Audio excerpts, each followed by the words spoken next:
Hello buddies, welcome to toppers TNPSC. இந்த வீடியோவில் நம்ம லாபம் மற்றும் நட்ட சதவீத கணக்குகள் தான் பார்க்க போகிறோம். இது சதவீதத்திலையும் வரும். ஒரு நாளில் 10 மணி நேரம் என்பது எத்தனை சதவீதம் அப்படிங்கிறதான் இங்கே கேள்வி.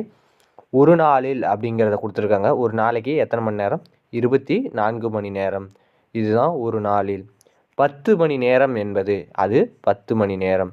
இங்கே மணி நேரம், இங்கே சதவீதம் அப்படின்னு எழுதிக்கிங்க. இப்போ 24 மணி நேரம் 100% அப்படின்னா இந்த 10 மணி நேரம் எத்தனை சதவீதம், எத்தனை அப்படிங்கிறத எக்ஸ்ன்னு போட்டுங்க. 100%. இது முக்கியம். 100% அப்படிங்கிறது முக்கியம். இப்போ இதை நேர்மாறல் எதிர்மாறல் அப்படின்னா உங்களுக்கு என்னன்னு தெரியணும்.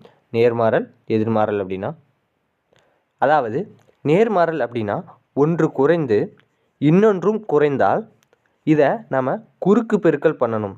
இதற்கு பெயர் தான் நேர்மாறல்.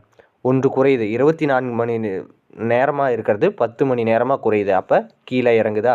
அடுத்து 100% இருக்கிறது குறையும். எத்தனை சதவீதமாக? 10 மணி நேரம் குறைஞ்சா இங்கே சதவீதமும் குறையும். அப்போ இது குறையுது அப்படின்னு சொல்லி இது நேர்மாறல் கணக்கு. நேர்மாறல் அப்படின்னா குறுக்கு பெருக்கல் பண்ணணும் அப்படின்னு ஞாபகம் வச்சுங்க. குறுக்கு பெருக்கல் பண்ணணும் அப்படின்னு ஞாபகம் வச்சுங்க. இப்போ இதை குறுக்கு பெருக்கல் பண்ண ஆன்சர் கிடச்சிரும். என்ன அப்படின்னு பார்க்கலாமா? இப்போ 24 பெருக்கல் எக்ஸு இஸ் ஈக்குவல் டு, இங்கே 100, இங்கே 10, இதை பெருக்கணும். 100 × 10. இங்கே சதவீதம் தேவையில்லை, அப்படியே பெருக்கினா ஆன்சர் கிடச்சிரும். ஏன்னா எக்ஸ்ன்னு எடுத்துருக்கோம்ல, இங்கே ஒரு சதவீதம் போகும். அப்போ இது எப்படி மாறும் அப்படின்னா 100 / 100 × x / 100 அப்படின்னு இருக்கும். அப்போ இந்த 100ஐயும் கேன்சல் பண்ணலாம் அப்படின்னு ஞாபகம் வச்சுங்க. மீதி x / 100 இருக்கும். எக்ஸ் மட்டும் மேலே போகும். அப்போ இப்படி தான் இருக்கும். அப்போ இதை எப்படி அடிக்கலாம் அப்படின்னு பார்த்தோம்னா, இங்கே x = 100 × 10 / இங்கே 24 அப்படின்னு இருக்கும். அப்போ இதை அடிக்கலாம்.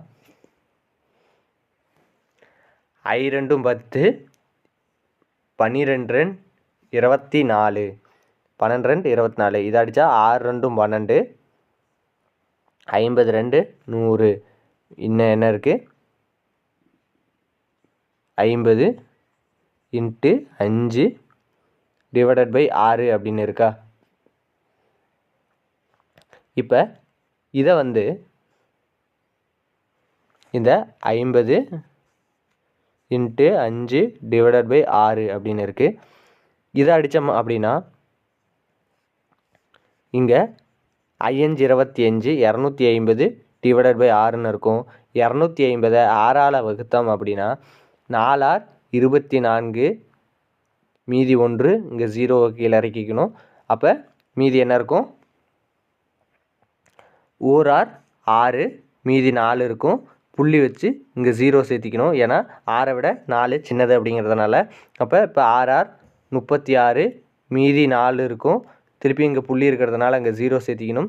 அப்போ திருப்பியும் 6 R 36 இதேமாரி போயிட்டுருக்கிறதுனால நமக்கு 41.66%. இங்கே பாருங்கள், ஏன் சதவீதம் அப்படி போடுறோம் அப்படின்னு பார்த்தோம்னா, நம்ம இங்கே சதவீதம் தான் கண்டுபிடிக்கிறோம். அதனால் சதவீதம் தான் போட்டு 41.66% தான் ஆன்சர். ஆப்ஷன் சி, அதாவது 3 தான் ஆன்சர். நன்றி.